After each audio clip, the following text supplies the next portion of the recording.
There's a word that gets spoken so often, it loses all meaning. A word that slips out, not because of wrongdoing, but because of being.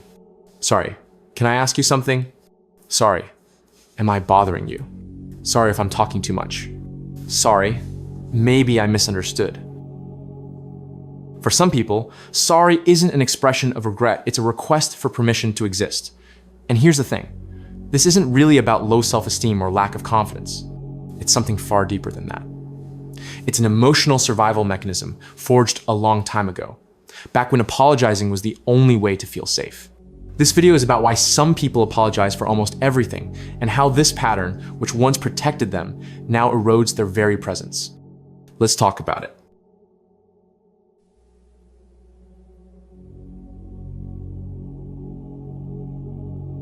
The habit of excessive apologizing often starts in an emotionally unstable childhood environment. Picture this, a home where adult emotions are completely unpredictable. One moment, warmth and affection. The next, cold silence or sudden anger with no clear reason. No warning, no explanation. In families like this, kids become incredibly skilled at reading other people's needs. They have to be. It's survival. Maybe they learn to study their parents' face before speaking, scanning for microexpressions, trying to predict whether it was safe to ask for something. Maybe they discovered that being agreeable, being easy, made things safer. Maybe they realized that taking responsibility, even for things that weren't their fault, was the fastest route back to peace. In cases of domestic violence or addiction in the home, avoiding family conflict by any means necessary becomes the only path to feeling safe. Apologizing to prevent someone's anger, end these cases, becomes a learned survival mechanism from childhood. A mechanism that no longer serves them as adults, but remains deeply active. Think about what this does to a developing brain. The brain starts viewing apology as the express lane to emotional safety. That child grows up believing that peace depends on them, that they must always please, always soothe, always adjust to be accepted. They learn that being good means causing no problems, even if it means suppressing their own feelings. And here's what's particularly painful about this. These kids often become the most empathetic, most attuned adults. They can read a room like nobody else.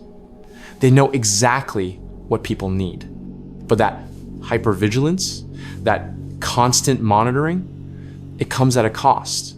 Because when you spend your childhood believing that love is conditional, that acceptance requires you to be small, quiet, accommodating, you carry that blueprint into every relationship you have as an adult.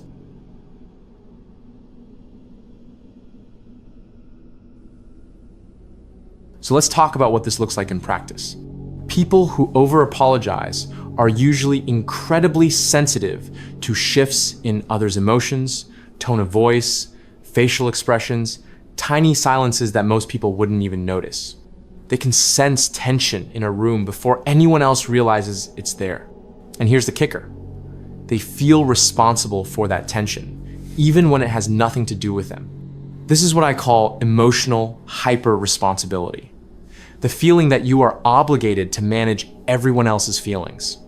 So they quickly say sorry to avoid potential conflict, not because they actually did something wrong, but because they've internalized the belief that any discomfort around them must somehow be their fault.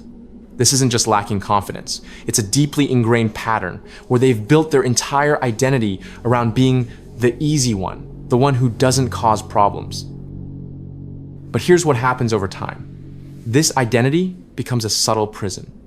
Every small sorry reinforces an internal message that their own needs are inconvenient. Gradually, they start feeling invisible and truly unknown because they're always dimming themselves to stay safe. Think about the exhaustion this creates. Constantly adjusting, constantly avoiding tension, constantly making sure everyone else is comfortable at the expense of their own comfort. It's like running emotional damage control 24/7, scanning for threats that might not even exist. And the tragic irony? The very behavior meant to preserve relationships often creates imbalance, one person carrying the emotional weight while the other, consciously or not, holds all the power.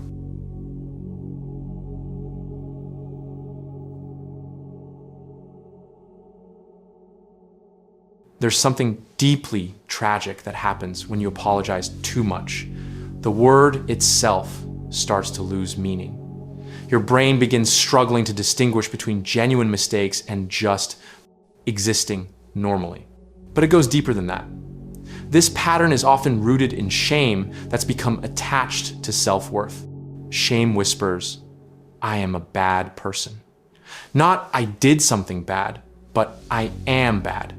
Because they feel like a bad person or because they didn't do something perfectly. They apologize even when they've done nothing wrong, trying to manage overwhelming guilt and seeking reassurance. You can recognize when shame is at the core if someone keeps apologizing even after they've genuinely apologized before and already adjusted their behavior. They might apologize because they want to be seen as a good person, because in the past, being good was the only way to stay safe. Let me give you a relatable example. Imagine you're texting someone and they don't respond immediately.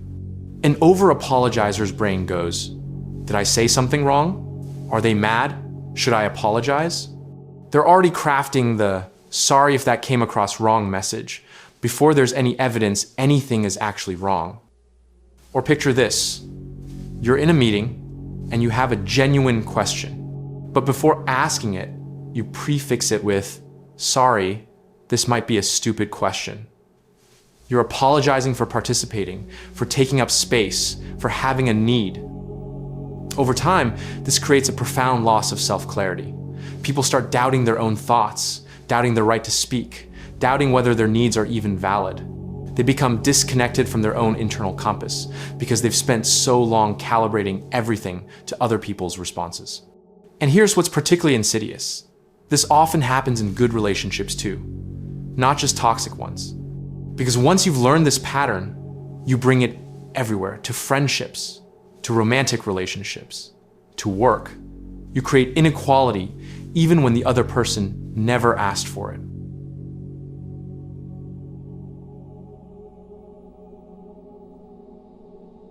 So here's the question, is there a way out? Can a pattern this deeply embedded actually change? The answer is yes. But the process requires patience and profound gentleness with yourself. Step one is awareness. Start noticing, when does sorry come from genuine responsibility and when does it come from anxiety or old habit?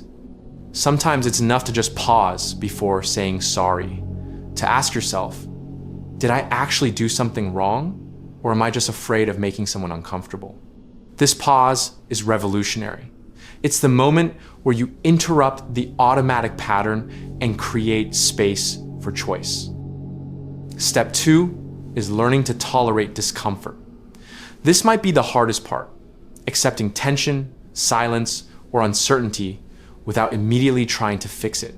Letting that space exist without filling it with an apology. Because not all tension is a problem you need to solve. Sometimes tension is just a natural part of human connection. Two people having different needs or perspectives. Someone else processing their own emotions. A moment of awkwardness that will pass on its own. Think about it this way. When you rush to apologize, you're essentially saying, your discomfort is more important than the truth of this situation. You're prioritizing their emotional state over reality itself. And while that might feel kind in the moment, it actually prevents genuine connection. Step three is returning responsibility to where it belongs. Other people have the right and the capacity to process their own emotions. It's not your job to fix every uncomfortable feeling they experience. If someone is upset, it might not be because of you. And even if it is because of you, they have the responsibility to communicate that. You don't have to constantly guess and preemptively apologize. This is huge. You are not responsible for managing other people's internal states. That's their work. Your work is being honest, being respectful, and being present, not being a constant emotional shock absorber. Step four is building boundaries and honesty. When you stop apologizing for simply existing, relationships will shift. Some will become healthy, more balanced, more honest, built on actual equality. Some will feel strained because those relationships were built on you always yielding, always adapting, always shrinking. And that's okay. Better to have fewer relationships where you can be fully present than many relationships where you have to constantly apologize for being yourself. Balance and authenticity are more valuable than false peace built on self-erasure. Step 5 might be the most important. Strengthening compassion for yourself. Learning to give yourself the same understanding you've always given to others. Recognizing that mistakes, needs, or imperfections don't make you wrong. That your existence doesn't require justification. This means catching those internal voices that say, "I'm too much," or "I'm a burden," and questioning them. Where did those voices come from? Are they actually true, or are they echoes from a past that taught you safety required invisibility? Try this reframe. Instead of "sorry for making you wait," try "thank you for waiting." Shift from guilt to appreciation. Instead of "sorry, I have a question," try just asking the question. Let your need exist without apologizing for it. These might feel like tiny shifts, but they send a radically different message to your nervous system. They say, "My presence doesn't need permission. My needs aren't inconvenient. I have the right to take up space without apologizing for it." And slowly, very slowly, your brain starts learning a new pattern.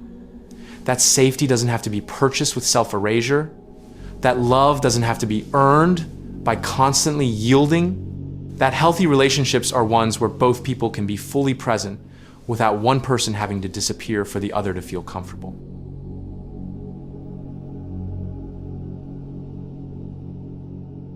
The goal here isn't to stop caring. The goal is to stop disappearing for the sake of false peace. Stopping over-apologizing isn't about becoming harsh or insensitive. It's about valuing yourself the same way you value others. The process is slow. It might start with one small pause before saying an unnecessary sorry.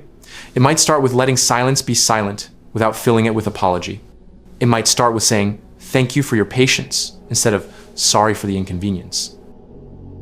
Every time you choose to be quiet, present, and remain without asking permission to exist, you send a new message to yourself. My presence doesn't need permission. My needs aren't burdensome. I deserve to take up space without apologizing for it. And gradually, so gradually, you might not even notice at first, your brain begins learning a new pattern. That safety doesn't require self-erasure. That love doesn't demand constant yielding. That healthy relationships are ones where both people can show up fully without one person having to vanish for the other to be comfortable. If you've spent your life feeling like your existence is a disruption, like your needs are a burden, like speaking up is a risk, know this: that's not the truth about who you are. That's an echo from the past, from an environment that taught you safety could only be achieved by becoming small, by staying invisible, by constantly apologizing. But that time has passed, and now there's a new choice available: to be present without apology, to speak without justification, to exist without guilt. Your presence doesn't require permission, your needs aren't inconvenient, and the word sorry can return to what it should be: a genuine expression when you've actually made a mistake, not the price you pay for simply being alive.